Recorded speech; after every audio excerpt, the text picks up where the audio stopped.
Hi, good morning, everyone. Welcome to our very last discussion here in Unit 7 in ST120.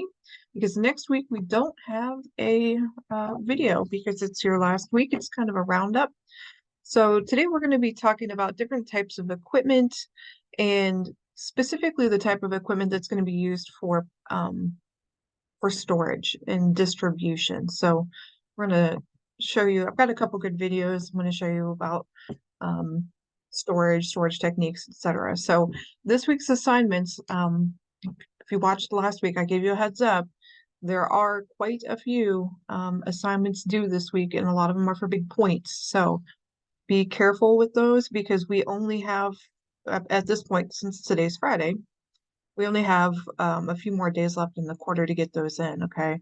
So next week, assignments for Unit 8 are due on Tuesday by noon in Central Time. So you're basically going to just be making a discussion post that is a summary of all the things that you've learned this quarter. So you're just going to summarize basically each unit. You still need to cite your sources in APA, but you do not have to respond to your peers unless you want to, which is perfectly fine. So make sure you get that in by Tuesday so I can get those graded. That date down there, 6/26 was wrong. So let's start with the question. Trays and supplies have been decontaminated, disinfected, and we've talked about this whole reprocess step, right? And sterilized. Now what happens to those items? Where do they go from there? So they have to be stored properly in a way that keeps them sterile. Otherwise, everything you've just done up until this point has been negated. It's no longer effective. So this step in making sure that items are properly stored is just as important as all the others. If it got to this point, you need to make sure it stays sterile for use, right? So how do we go about doing that? What are some of our considerations? First of all, you always want to check the barrier packaging. You you always, every time you send it to be used up in the OR or wherever it's going, always check the outer package because that's the part that's keeping dirty outside and sterile inside. So it's protecting the sterile items from contamination. But these packaging, even though they're pretty thick and they're made a certain way to be sterilized and remain sterile, they're not impenetrable. They can be broken or holes can be poked in them. So not impenetrable. Location is very important when we're talking about where to store these sterile items. You want to keep them away from main traffic areas. If the more people walk through or by these items, the more likely they are to become contaminated or dropped or ripped, anything like that. You're going to keep sterile items with sterile items only. You're never going to mix clean and dirty. You have to keep those two things separate. All right. And then you're also going to keep your sterile items in a cooler type area. You don't want it to be in a room that's 80 degrees. Okay. That the higher the temperature, it promotes bacterial growth, especially when it's coupled with humidity, which is down here in your storage conditions. So you never want to go really above 75 when we're talking about storage areas in less than 70% humidity. So I would memorize those numbers, those statistics. They're probably, I would say with great certainty, going to be on your certification exam, okay? In the room that it's in, the storage room also has to have a minimum of 4 air exchanges per hour, keep the air inside clean, okay? No exposure to water. Really, this means like, you wouldn't want to put all of your storage items directly under where the water pipes run if you're in the basement or something. Those things have to be taken into consideration. And then adequate lighting, you want to be able to see if there are holes in any of these packaging or if there's, something wrong with it. Okay, so you're going to hear this term a lot. When we talk about package integrity, we refer to it as event-related sterility. So ARN kind of came up with this term that says the shelf life of this packaged sterile item is event related. So that means it's a concept that once it's been sterilized, theoretically it should remain sterile until something happens to make it not sterile. That makes sense, right? But what are those things that can make it not sterile? Sometimes time is just going to be the factor here. Like sometimes packaging will just break down over time. If the packaging or the tape that secures it breaks down, it's not going to be considered sterile. Always check your expiration date. That kind of goes back with this one, right? Your integrity will be lost in some of the packaging. The condition of the package is huge. You always want to check the outer wrappers to make sure it didn't get snagged or poked a hole in when you're placing it on those carts. I showed you that video, it was last week, of different types of package tears. And then improper storage conditions, maybe the air conditioner broke in your facility and it got up to 85 degrees in your storage room and humidity shot up. In all honesty, if that happens, all those items should be re-sterilized. And I've heard of it happening before, and it's a pain in the butt to have to go back and re-sterilize all those things. But that's the safest way to do it. So, some other storage guidelines, like I said, clean, dry, easily accessible. You don't want to have to like move things out of the way to get to whatever you're doing. You never want to crush or bend packages. Some of this is common sense, right? Kind of going back to this one with the water, items placed 18 inches below a sprinkler head.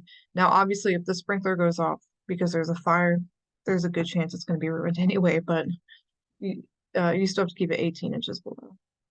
Never store items near water. Always check integrity when you're putting it on the shelf and when you take it off, because you never know when that might have occurred, any of those issues with the packaging. Always keep heavy items in the middle, so that's closest to where you would be to put the items on the shelf. So it's better for your body mechanics, easier on your back, okay? And then the lighter shelves on top. You don't want to put the heavy stuff on the top shelf and it drop on your head because you couldn't get a handle on it. So, and again, clean and dirty separate. So I'm semi close to Ohio State University's medical center. It's a couple hours away, but we got to tour their ORs. They have like, I think it's 6 or so different individual ORs, and it's quite an undertaking, I'm sure, to keep all that organized. But it was very cool to go in and see how they keep all their different storage areas organized. Okay, because each OR has their own sterile storage areas. Now, once everything at the end of the case has been used, they send it back down to decontamination, which is in the basement, and they use a robotic case cart system. It was the coolest thing I've ever seen. So I took a video of it, and upstairs, like outside the ORs, they will dock their case cart onto this robot, and it's like GPS tracked. It knows where to go, and then they put it in and it takes it downstairs for them. So here's a little video on that. Huh?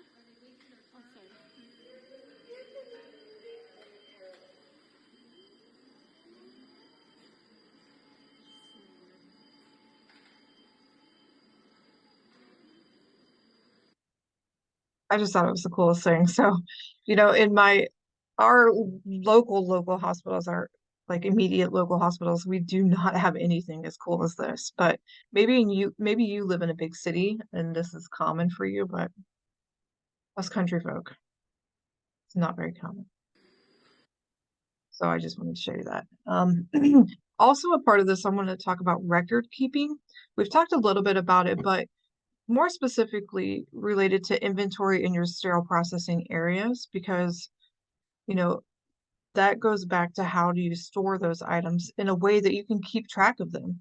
Because if you don't know what you have, then, it's a disaster. So there's a lot of different ways to go about keeping inventory of your sterile supplies. Anymore, a lot of it is digital, which is really handy until the system goes down, right? So often they'll even have a backup system for that. So there are two different categories here of inventory that needs to be taken in sterile processing. One of them is the operational supplies and then patient care. So The operational supplies are things that the department needs to function, whether it's like the wrappers or the tape, um, items like that. And then the patient care supplies are going to be things like specific to instrument trays or, things that are going to come in contact with the patient. And then you have your inventory.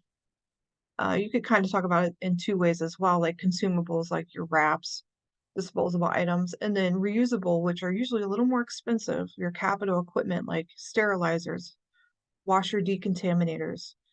Those you have to keep track of too, and keep track of their date, making sure they're not out of date, and expenses. It all has to be kept track of. So this goes along with what I was just talking about with inventory management systems. This guy talks about what they use and will kind of give you a little tour of their sterile processing department. Tracking stations, everything that comes out and it comes into the department has to be tracked via barcode. Now would be a good time for us to talk about stuff like inventory. Inventory is everything you own, and you own everything around here. This is your stuff, okay? Things like sterilizers are your assets. You have purchased them, okay, and they cost a lot of money. Anything that costs a lot of money comes out of your capital budget or makes up capital inventory. Okay, all other things are, well, unless it's real hardware, are non-reusable inventory, and the name escapes me right now, but it doesn't matter. Okay, so we have things that we use over and over again, and things that are, here it is, consumable. Okay, that's a different type of inventory. We have to watch our consumables. We have to buy them in bulk because we use a lot of it, but not too much, so it goes bad. Okay. Our inventory is tracked by multiple methods. In this particular case, this is a barcode reader. Okay, another way to track our inventory would be to utilize radio frequency devices, comparable to the stuff that they use in the store to prevent theft. So when the doorbell rings, if you walked out, they forgot to not scan something out on the way for the cashiers, this radio frequency indicator would set off an alarm outside. Well, radio frequency indicators are oftentimes used in hospitals too to provide us with real-time movement of the package. To tell us where it is at what given time. Okay? So that's what we have here. In this particular case, this is barcode.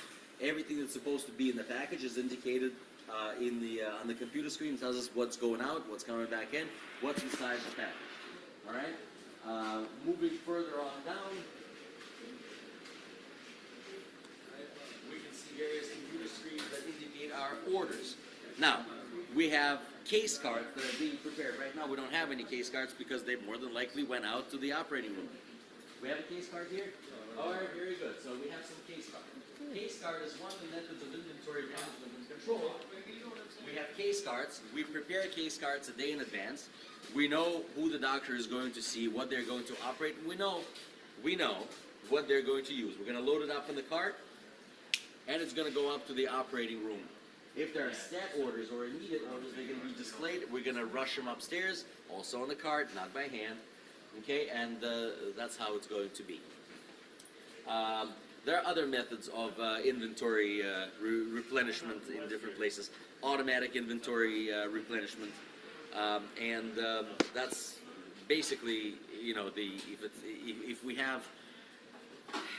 What will be the best way? Like in Stop and Shop, every time you scan out a product, it goes against the inventory tracking system that you have in the store. And when it reaches a certain order, automatically it's generated. Okay? Or we can have a exchange card system where we have identical card here and we have an identical card someplace else. And we simply on a daily basis or on a weekly basis, however we do it, we replace the card, one with the other. When we bring it downstairs over here, we restock it. Okay? So that's basically, some of the ways we handle our inventory right over here. All right? Well, I think that's basically it for our trip. The only thing that we didn't talk about.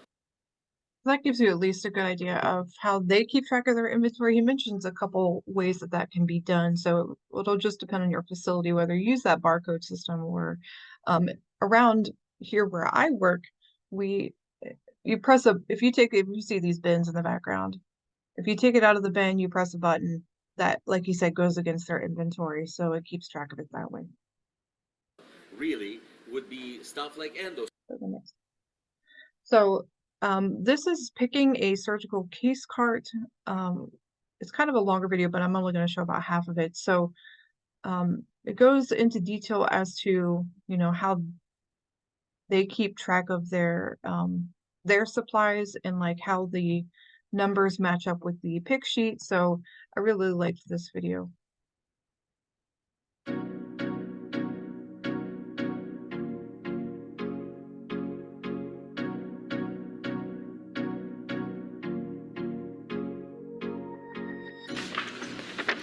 The preference card. This is what we're going to be talking about today. Picking a case cart and talking about preference cards. Let's do this.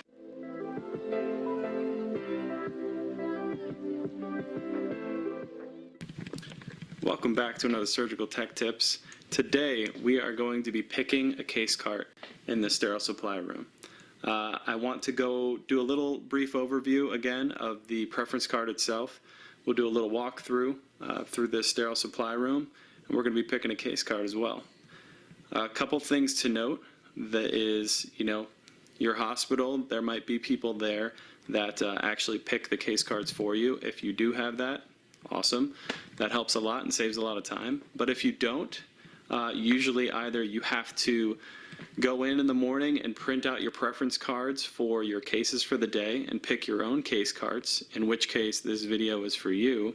Or two, all those preference cards are printed out the night before, and you'll just come into the sterile supply room, find your preference cards, get your case carts ready, and get through your day. So let's get through this. Let's pick a cart. All right, so first thing I want to go over, just a brief little overview over the preference card itself. Up top on the preference card, you're going to have patient name, the surgeon doing the surgery, and the surgery itself. Moving down, you have gloves. These are all open supplies in this section, and these are all hold supplies in this section. Obviously, open supplies, you're opening everything in this section. Hold supplies, you're usually waiting until the surgeon comes into the room to ask him if he needs any of these, and you know, it just depends on whether or not they may need them. Irrigations or solutions they might like to use. Second page, we've got the instrument set that we're going to be using for the case, the suture that we're going to be using for the case, and the dressings that we're going to be using for the case. All of these separate little boxes here are kind of places where you can put notes on the preference card, positioning notes for the nurse, what type of medication they may like to use for like a local anesthetic, how they may like to prep the patient, and any equipment that they might need in the OR, and settings for that equipment as well in any of these boxes. And then just general comments as well. A lot of surgical techs will put extra comments in the comments section as well as to maybe how they like to drape and stuff like that. All right, we are ready. We have our preference card, we have our case cart, and we're ready to pick this case. I did choose a very simple case to make this a little quicker and a little easier. So this is just an excision of a lipoma. So it's really not too in-depth as far as sterile supplies go, but you'll get the basic idea. So to start picking this case, we are basically just going to go right down this list and pick everything in order. The first thing that we have to pick, if you remember from looking at the preference card before, is gloves. So there's two 7 biogels for this surgeon that I'm just going to place right there in those hold bins, and I'm going to get gloves for myself too. I like to wear the 7.5 biogels during the case, but I'll also set up with the 7.5 non-latex. Always set up with a non-latex glove. Let's move on.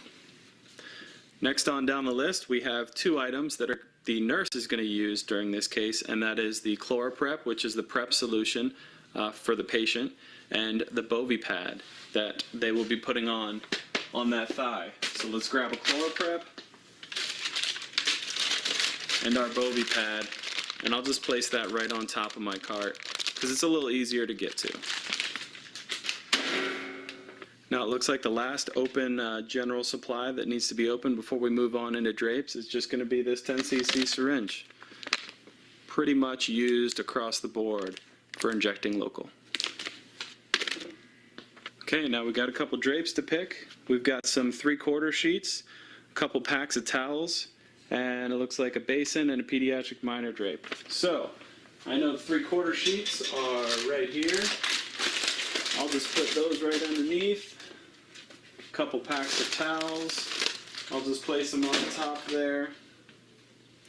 And your pediatric minor drape, that is going to be in the next aisle over. Let's go over there.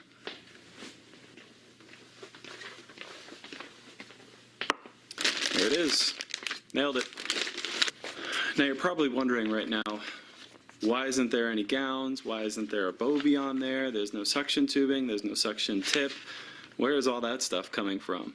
And it's actually coming from this double basin on the preference card. This double basin on the preference card is this is like a giant custom pack. Well, not a giant custom pack. This is our like general minor custom pack. It comes with plastic basins in it, comes with its own bovie and tip, comes with suction tubing, suction tip. It's got blades already in it, 2 10 blades and a 15 blade. It's got towels, it's got gowns, it's got all that stuff all packed in to this little package here with the table drape all included. Makes it much, much easier. There's one last supply for open. I forgot about it. And it's your hypo. You need that to go with your control syringe. I'm gonna go grab that.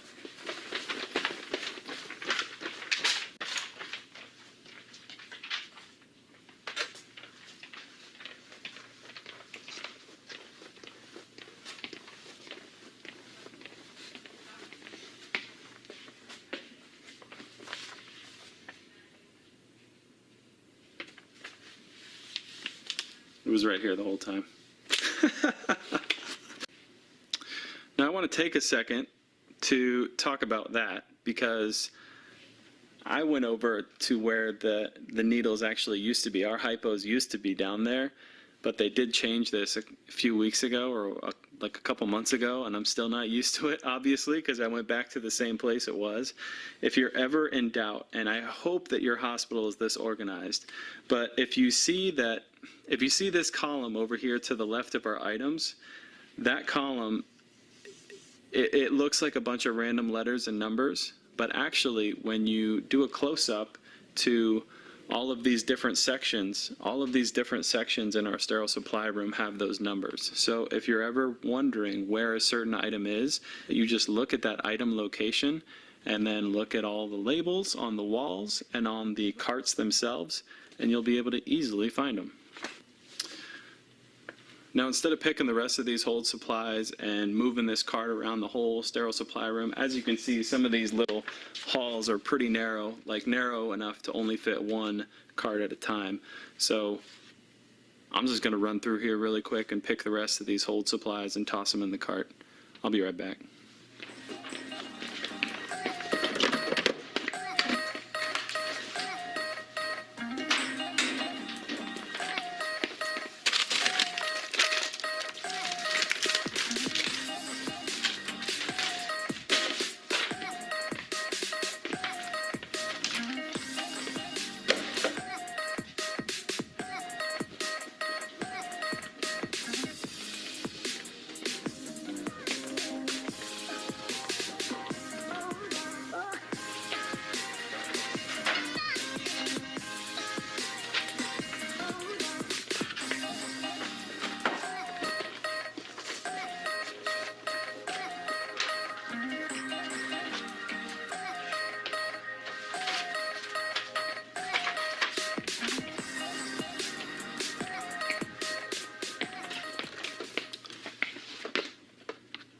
That's it for hold items.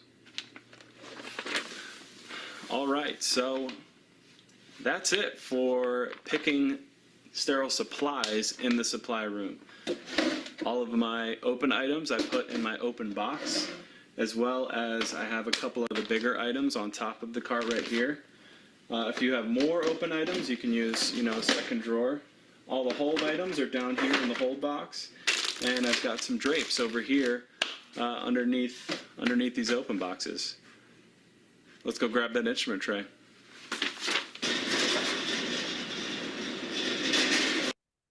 gonna go ahead and stop it there, but you're welcome to go to this guy's YouTube channel, Surgical Tech Tips. He's got a lot of really great videos on different things, even a tour of the sterile processing department. So hopefully that gives you a good idea of, at least I've showed you a couple different videos on how their sterile processing department's laid out and how they organize their things and keep track of their inventory. So it'll probably be very similar to one of those in the facility that you end up working at. Maybe a little more advanced if you're in a bigger area, or it could be a little more, you know, pen and paper in some of the rural areas. So it really just depends.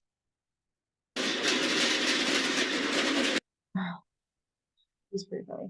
So that's really it for our Unit 7 and technically 8 discussion, because next week we do not have any discussion videos because we're just wrapping it up there with your discussion post, reflection post essentially. So if you have any questions between now and then, feel free to reach out. Make sure you go back and get any of those assignments in that you haven't done already. You can still turn those in, all right? So have a great week and good luck on your next step here. Bye.